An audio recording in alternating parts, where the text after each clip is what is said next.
Hi students, നമ്മൾ NIOSൻ്റെ +2 സ്റ്റാൻഡേർഡിൽ നമുക്കറിയാം accountancy എന്ന് പറയുന്ന കോമേഴ്സ് സെക്ടറിൽ വരുന്ന ഒരു പേപ്പറാണ് അക്കൗണ്ടൻസി. സോ അതിൽ നമ്മൾ എക്സാമിന് പ്രിപ്പയർ ചെയ്യുമ്പോൾ എന്തെല്ലാം കാര്യങ്ങളാണ് ശ്രദ്ധിക്കേണ്ടത് എന്നുള്ള കാര്യങ്ങളാണ് ഞാൻ പറയാൻ പോകുന്നത്. സോ ഫസ്റ്റ് നമുക്ക് ഇതാണ് നമ്മുടെ ടോട്ടൽ ചാപ്റ്റേഴ്സ് എന്ന് പറയുന്നത്.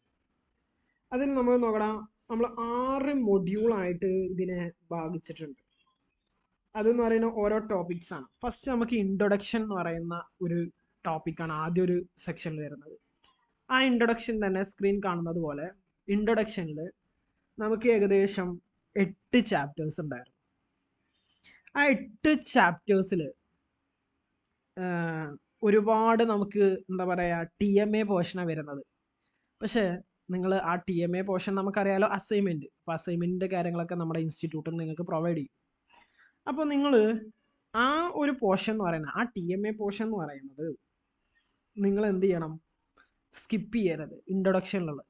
കാരണം അതിൻ്റെ അടിസ്ഥാനത്തിലാണ് നമ്മൾ ബാക്കിയുള്ള പോർഷൻസ് എടുത്തിട്ടുള്ളത്. ഇനി പബ്ലിക് എക്സാമിനേഷന് അതിലാക്കും 3 ചാപ്റ്റർ വരുന്നുള്ളൂ. ഇതാണ് ledger, journal, accounting for business transactions വരുന്നത്. ഇനി രണ്ടാമത്തെ ചാപ്റ്ററാണ് ട്രയൽ ബാലൻസ് ഉണ്ടോ, അതൊരു സെക്ഷനാണ്. അതിലും 2 ചാപ്റ്റേഴ്സ് മാത്രമേ എക്സാമിനുള്ളൂ. പിന്നെ ഫൈനാൻഷ്യൽ സ്റ്റേറ്റ്മെൻറ്റ്സ്, അതിൽ ഏകദേശം 6 ചാപ്റ്റർ ഉണ്ട്. It's one of the lengthiest chapter. Okay, yes. പിന്നെ പാർട്ണർഷിപ്പ്, അതിൽ തന്നെ 4 ചാപ്റ്റർ അതിൽ വരുന്നത്. ഈ L സൂചിപ്പിക്കുന്നത് ലെസൺ എന്നാണ് കേട്ടോ. അതുപോലെ തന്നെ കമ്പനി അക്കൗണ്ട്സിൽ 5 എണ്ണം ഉണ്ട്. അതിൽ 3 എണ്ണം മാത്രമാണ് നമ്മുടെ എക്സാമിനുള്ളത്. ഇനി ഫൈനാൻഷ്യൽ സ്റ്റേറ്റ്മെന്റ് അനാലിസിസിലും 4 എണ്ണം ഉണ്ട്. അതിൽ 3 എണ്ണം ഉണ്ട്. ഇവിടെ നിങ്ങൾക്ക് കാണാം 2 എണ്ണം 6 എന്ന് പറഞ്ഞിട്ട്. ഇതിൽ ഏതെങ്കിലും നിങ്ങൾ ഒരെണ്ണം പഠിച്ചാൽ മതി. ഓക്കെ, ഇതെന്ന് പറയുന്നത് കുറച്ച് ഇതിൽ first analysis of financial statement കുറച്ച് കാൽക്കുലേഷൻസ് ആണ്. അത്യാവശ്യം മാത്സ് അറിയുന്നുണ്ടെങ്കിൽ ഈ ഒരു ചാപ്റ്റർ നിങ്ങൾക്ക് ഒന്നുകൂടെ എളുപ്പമായിരിക്കും. ഓക്കെ, ഇതിൽ 2 കാര്യങ്ങളാണ്, കുറേ റേഷ്യോസ് പഠിക്കാനുണ്ട്, പിന്നെ നമുക്ക് ഇതിലൊരു ക്യാഷ് ഫ്ലോ സ്റ്റേറ്റ്മെന്റും പഠിക്കാനുണ്ട്. ഇനി application of computer financial accounting ആണല്ലോ, കുറേ കമ്പ്യൂട്ടർ റിലേറ്റഡ് ആയിട്ടുള്ള കാര്യങ്ങളാണ്. ഓക്കെ, അത് നിങ്ങൾക്ക് ഒന്നുകൂടെ കമ്പ്യൂട്ടറിനെ പറ്റി നോളജ് ഉണ്ടെന്നുണ്ടെങ്കിൽ നിങ്ങൾക്ക് ആ ചാപ്റ്റർ ചൂസ് ചെയ്യാം. അപ്പോൾ ഇതിൽ ഏതെങ്കിലും ഒരെണ്ണം പഠിച്ചാൽ മതി. ഇനി നമ്മൾ ഡിസ്കസ് ചെയ്യുന്നത് എങ്ങനെയാണ് എക്സാം. അപ്പോൾ ഇത്രയാണ് നമുക്ക് പഠിക്കാനുള്ളത്. അപ്പോൾ നിങ്ങൾ പഠിക്കേണ്ട പോർഷൻ എന്താ, എക്സാമിന് വേണ്ടി പഠിക്കേണ്ട പോർഷൻസ് ഇതാ, ഈ ഹൈലൈറ്റ് ചെയ്തതാ. പബ്ലിക് എക്സാമിനേഷൻ എന്ന് പറഞ്ഞിട്ടുള്ള ആ ഭാഗമാണ് പഠിക്കേണ്ടത്. TMAയുടെ സെക്ഷൻസ് നിങ്ങൾ മനസ്സിലാക്കിയിരുന്നാൽ മാത്രം മതി. അതിൽ ഇൻട്രൊഡക്ഷനാണ് നിങ്ങൾ കൂടുതൽ മനസ്സിലാക്കേണ്ടത്. ബാക്കിയുള്ളത് നിങ്ങൾ ജസ്റ്റ് കേട്ട് പോയാൽ മതി എന്ന് ഞാൻ പറഞ്ഞിട്ടുണ്ടായിരുന്നു. സോ അപ്പോൾ ആ കാര്യങ്ങൾ നിങ്ങൾക്ക് മനസ്സിലായെന്ന് വിചാരിച്ചു. ഇനി നമ്മുടെ എക്സാമിന് ക്വസ്റ്റ്യൻസ് എങ്ങനെയാണ്, കാര്യങ്ങൾ തുടങ്ങിയുള്ള കാര്യങ്ങൾ നമ്മൾ ഡിസ്കസ് ചെയ്യാൻ പോകുന്നത്. സോ സാമ്പിൾ ക്വസ്റ്റ്യൻ പേപ്പർ നിങ്ങൾക്കറിയാം, നമുക്ക് 3 ബുക്സാണ് ഉള്ളത്. Okay, book 1, module 1, module 2, module 3. അത് എവിടെ ഡൗൺലോഡ് ചെയ്യാൻ പറ്റും കാര്യങ്ങളൊക്കെ ഞാൻ പറഞ്ഞിട്ടുണ്ട്. സോ അപ്പോൾ ബുക്ക് 3ൻ്റെ ലാസ്റ്റ്, അതായത് നമ്മുടെ 6th ചാപ്റ്റർ കഴിഞ്ഞിട്ട്, ഓക്കെ, പേജ് നമ്പർ, ഓക്കെ, ഇതിന് ശേഷം ഇതാണ് ഒരു സാമ്പിൾ ക്വസ്റ്റ്യൻ പേപ്പർ തന്നിട്ടുണ്ട്. നമുക്കറിയാം നമ്മുടെ എക്സാം കണ്ടക്ട് ചെയ്യുന്നത് 100 മാർക്കിനാണ്. സോ ഇതാണ് സാമ്പിൾ ക്വസ്റ്റ്യൻ പേപ്പർ. ഇതിൻ്റെ ആൻസർ താഴെ കൊടുത്തിട്ടുണ്ട് കേട്ടോ. അപ്പോൾ നിങ്ങൾ കൂടുതൽ ബുദ്ധിമുട്ടേണ്ടി വരില്ല. ആൻസർ ഇവിടെ താഴെയുണ്ട് ഉണ്ടോ, താഴോട്ട് വരാം. ഇത് അനദർ വണ്ണിൻ്റെ എന്താ പറയുക വേറൊരു സാമ്പിൾ. ഇതാണ് ആൻസർ. ആൻസർ വാല്യൂസ് ഓരോന്നിനെയും കുറച്ച് ഉണ്ടോ, ഇവിടെ ABC എന്നൊക്കെ പറഞ്ഞിട്ടുണ്ട്, മാർക്ക് ഡിസ്ട്രിബ്യൂഷനൊക്കെ തന്നിട്ടുണ്ട്. സോ അപ്പോൾ ഇനി എങ്ങനെയാണ് എക്സാം വരുന്നത് എന്നുള്ളതാണ് പറയുന്നത്. കണ്ടോ, ഇവിടെ നോക്കിക്കോ, ഇവിടെ സെക്ഷൻ B എന്ന് പറഞ്ഞു കണ്ടോ, ഇതിൽ ഓപ്ഷൻ 1 കാണാം, സെക്ഷൻ Bയിൽ അതുപോലെ തന്നെ അതിൽ ഓപ്ഷൻ 2 കാണാം. ഓക്കെ, അതുപോലെ തന്നെ നിങ്ങൾക്ക് സെക്ഷൻ A കാണാം. ഇതാണ് സെക്ഷന്, ഇതാണ് സെക്ഷന്. ഓക്കെ, അപ്പോൾ നോക്കിക്കോ എങ്ങനെയാണ് നിങ്ങളുടെ എക്സാം വരുന്നത് എന്നുള്ള പറയുന്നത്. നമുക്കറിയാം ടോട്ടൽ 100 മാർക്കുള്ളത്. ഈ 100 മാർക്കിനെ 2 ആയിട്ട് തിരിച്ചിട്ടുണ്ട്. ഫസ്റ്റ് വൺ സെക്ഷൻ എ, രണ്ടാമത്തത് സെക്ഷൻ ബി. ഈ സെക്ഷൻ എയിൽ 80 മാർക്കിന്റെ ക്വസ്റ്റ്യനും സെക്ഷൻ ബിയിൽ 20 മാർക്കിന്റെ ക്വസ്റ്റ്യൻ. Okay, yes. ഇനി ഈ സെക്ഷൻ എയിൽ തന്നെ ഫസ്റ്റ് MCQ ക്വസ്റ്റ്യൻസ് ആയിരിക്കും. 1 മുതൽ 9 വരെ MCQ ക്വസ്റ്റ്യൻ ആയിരിക്കും. അതിന് 9 മാർക്കും ആയിരിക്കും നിങ്ങൾക്ക് കിട്ടുന്നത്. നമുക്ക് വേണമെങ്കിൽ സാമ്പിൾ ക്വസ്റ്റ്യൻ പേപ്പർ നോക്കണം കേട്ടോ. 1, 2, 3, 4, 5, 6, 7, 8, 9. ഓക്കെ, ചിലപ്പോൾ ഇതിൽ ചെറിയ ചെറിയ വേരിയേഷൻസ് വരാം. ഇതിൽ 9 വരെ MCQ ആണ്. Okay, yes. അപ്പം അത് കഴിഞ്ഞു. ഇനി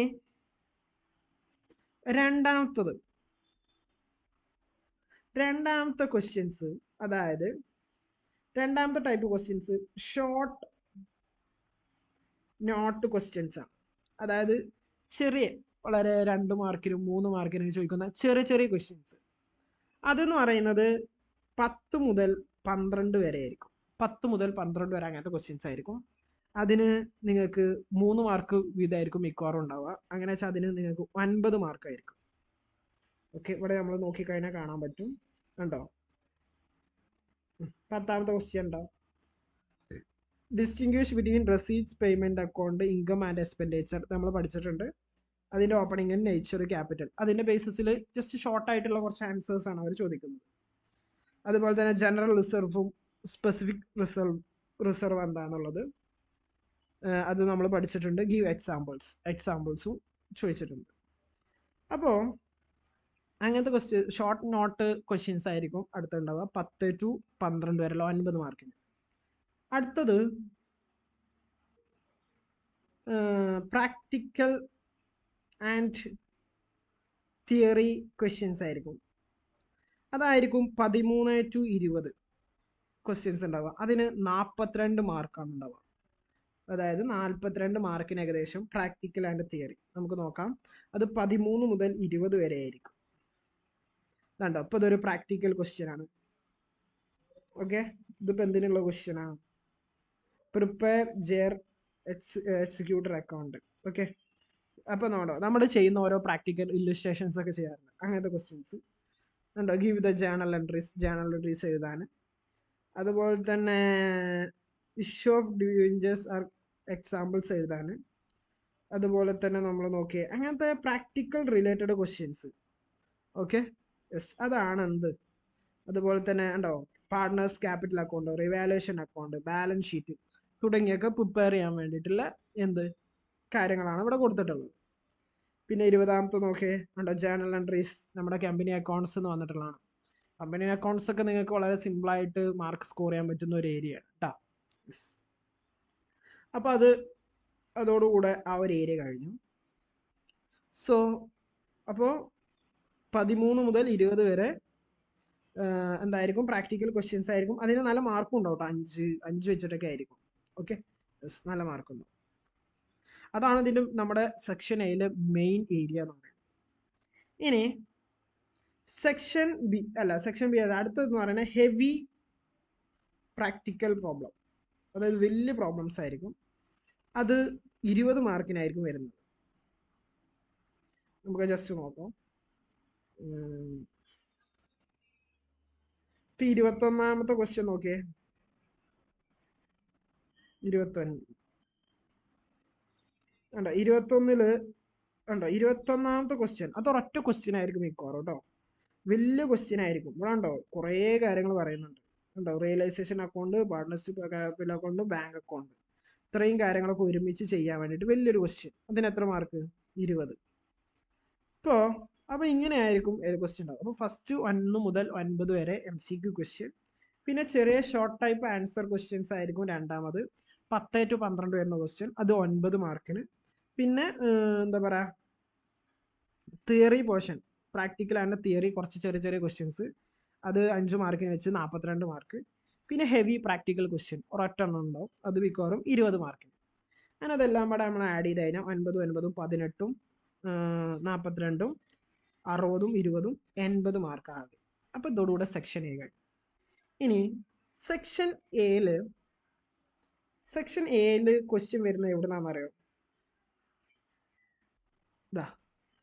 ഈ ഏരിയയിൽ നിന്നാണ് സെക്ഷൻ എയിലോട്ട്, അതായത് ഈ 5 ചാപ്റ്റേഴ്സ് കണ്ടോ, നമ്മുടെ ഈ മൊഡ്യൂളിൽ 5 ചാപ്റ്റേഴ്സ്, ഇവിടെ നിന്നാണ് സെക്ഷൻ എയിലോട്ട് വരുന്നത് ക്വസ്റ്റ്യൻസ് വരും. സെക്ഷൻ എയിലെ ക്വസ്റ്റ്യൻസ് ഇതാ, ഞാനിതാ ഈ first 5 chapter, accounting and introduction, trial balance, financial statement, partnership, company, ഈ 5 നിന്നാണ് എന്ത് സെക്ഷൻ എയിലോട്ട് വരുന്നത്.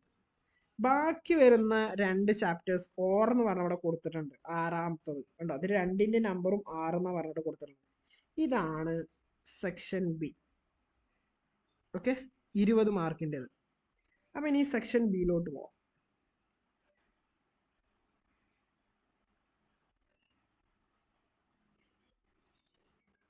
അപ്പം ഞാൻ പറഞ്ഞു സെക്ഷൻ ബിയിലോട്ട് പോയാൽ ഇനി അപ്പം സെക്ഷൻ എ എങ്ങനെയാണ് വന്നതെന്ന് മനസ്സിലായല്ലോ. ഇനി സെക്ഷൻ ബി, അപ്പം സെക്ഷൻ എ എന്ന് ഇവിടെ പറയാം. സോ നോക്കിക്കോ, സെക്ഷൻ 2 ഉണ്ട്, സെക്ഷൻ എയും ഉണ്ട്, സെക്ഷൻ ബിയും ഉണ്ട്. സെക്ഷൻ എയുടെ 80 മാർക്ക് എങ്ങനെയാണെന്ന് നിങ്ങൾക്ക് മനസ്സിലായിട്ടുണ്ടോ? ആ 80 മാർക്കാണ് എന്ത് പറഞ്ഞത്, MCQ, ഷോർട്ട് ടൈപ്പ് ആൻസർ എന്നൊക്കെ പറഞ്ഞത്. ഇനി സെക്ഷൻ ബിയിൽ നമ്മൾ ആ ക്വസ്റ്റ്യൻ പേപ്പറിൽ കണ്ടു 2 ഓപ്ഷൻസ് ഉണ്ട്. സോ നോക്കൂ, അപ്പോൾ സെക്ഷൻ എ 80 മാർക്ക് ഇങ്ങനെ കിട്ടി. സെക്ഷൻ ബി എന്ന് പറഞ്ഞാൽ ലാസ്റ്റ് ഞാൻ എന്ന് പറഞ്ഞിട്ട് ഞാൻ ആ ബൈഫർക്കേഷനിൽ കാണിച്ചു തന്നില്ല, അതാണ് സെക്ഷൻ ബി എന്ന് പറയുന്നത്. സെക്ഷൻ എയും ബിയും ഇങ്ങനെ എന്ത് ചെയ്യുന്നുണ്ടാവും, ക്വസ്റ്റ്യൻ പേപ്പറിൽ തന്നെ ഹെഡിങ് കൊടുത്തിട്ട് മാറ്റി തിരിച്ചിട്ടുണ്ടാവും. അവിടെ സെക്ഷൻ ബി ഇവിടെയാണ് സ്റ്റാർട്ട് ചെയ്യുന്നത്. 22 സെക്ഷൻ ബി എന്ന് പറഞ്ഞാൽ ഇവിടെ കൊടുത്തിട്ടുണ്ടാവും. അതിൽ ഓപ്ഷൻ 1 ഉണ്ടാവും, ഓപ്ഷൻ 2 ഉണ്ടാവും. നോക്കിക്കോ, 2 ഓപ്ഷൻ ഉണ്ടാവും സെക്ഷൻ ബിയിൽ. അതിൽ സെക്ഷൻ ബിയിൽ 2 ഓപ്ഷൻ ഉണ്ടാവും. അതിൽ ഒന്നാമത്താണ് നമ്മൾ അതിൽ എന്ന് പറഞ്ഞിട്ടില്ലേ, ratio plus cash flow statement, അത് നമ്മൾ ഡിസ്കസ് ചെയ്യുന്നതാണ് ഓപ്ഷൻ 1. അപ്പോൾ അവിടുന്ന് ക്വസ്റ്റ്യൻ ഉണ്ടാവും, അതായത് ഒരു ചാപ്റ്റർ. വേറെ ഓപ്ഷൻ 2 ഉണ്ടാവും, അതാണ് നമ്മുടെ എന്ത് കമ്പ്യൂട്ടർ റിലേറ്റഡ് ആയിട്ടുള്ള കാര്യങ്ങൾ. ഓക്കെ, അപ്പോൾ അതാണ് ഓപ്ഷൻ 1ഉം 2. അത് 2 ഉണ്ടാവും, അതിൽ ഏതെങ്കിലും ഒരെണ്ണം എക്സാമിന് എഴുതിയാൽ മതി. ഓക്കെ, സോ നോക്കിക്കോ, ഓപ്ഷൻ 1 ഒന്നല്ലെങ്കിൽ ഓപ്ഷൻ 1 എഴുതുക. ഓക്കെ, ഒന്നല്ലെങ്കിൽ ഓപ്ഷൻ 1 എഴുതുക. അതാണ് ഓപ്ഷൻ 1. ഓപ്ഷൻ 1ലുണ്ടോ 23, 24, 25, 26, 27. ഓക്കെ, ഒന്നല്ലെങ്കിൽ അത് എഴുതുക. ഇതെന്ന് പറയുന്നത് റേഷ്യോ ആൻഡ് ഇവിടുന്ന് വരുന്നതാണ്. ഏത് റേഷ്യോ ആൻഡ് ക്യാഷ് ഫ്ലോ, അത് ഞാൻ പറഞ്ഞുതരാം, ബൈഫർക്കേഷനിലുണ്ട്. ഇനി ഓപ്ഷൻ 2 എന്ന് പറഞ്ഞാൽ എന്താ, ഇതൊക്കെയാണ് ഓപ്ഷൻ 2 എന്ന് പറയുന്നത്, കമ്പ്യൂട്ടർ ആയിട്ടുള്ള ഏരിയ ആണ്. അപ്പോൾ ഇങ്ങനത്തെ തിയറി പോർഷനാണ് എവിടെ ഉണ്ടാവുക, നമ്മുടെ ഓപ്ഷൻ 2ൽ ഉണ്ടാവുക. ഓപ്ഷൻ എയില്, ഓപ്ഷൻ 1ൽ എന്തായിരിക്കും, പ്രാക്ടിക്കൽ ക്വസ്റ്റ്യൻസ് ആയിരിക്കും. സോ നോക്കിക്കോ, ഞാൻ ഒന്നുകൂടെ ബൈഫർക്കേഷൻ എടുക്കാം, അതോടുകൂടെ നമുക്ക് ക്ലോസ് ചെയ്യാം. ഉണ്ടാവും ഇവിടെ നോക്കട്ടെ, നിങ്ങൾക്ക് 2 ചാപ്റ്റർ ഉണ്ട് അല്ലേ. യെസ്, ഇതിൽ ഏതെങ്കിലും ഇത് ഒന്നാമത്താണ്, ഇതാണ് ഓപ്ഷൻ 1. ഓപ്ഷൻ 1, ഇത് ഓപ്ഷൻ 2. ഓക്കെ, നിങ്ങൾ ഏതെങ്കിലും ഇതിൽ ഒരെണ്ണം പഠിച്ചാൽ മതി, എന്നിട്ട് ഒരെണ്ണത്തിന് എക്സാമിന് ആൻസർ ചെയ്താൽ മതി. ഇതെന്ന് പറയുന്ന കുറേ തിയറിയാണ്, ഇതിലാണ് പ്രാക്ടിക്കൽ. നിങ്ങൾക്ക് ഇഷ്ടാനുസരണം നിങ്ങൾക്ക് പഠിക്കാം. സോ അതോടുകൂടെ നമ്മുടെ 80 മാർക്ക് പ്ലസ് 20 മാർക്ക് ടോട്ടൽ 100 മാർക്കും നമ്മൾ കഴിഞ്ഞു. അപ്പോൾ ഇങ്ങനെയാണ് നമ്മുടെ ഇതിൻ്റെ ഒരു അറേഞ്ച്മെന്റ് എന്ന് പറയാം. ഓക്കെ, അപ്പോൾ നിങ്ങൾ ആദ്യം 80 മാർക്കിൻ്റെ കംപ്ലീറ്റ് ചെയ്യുക.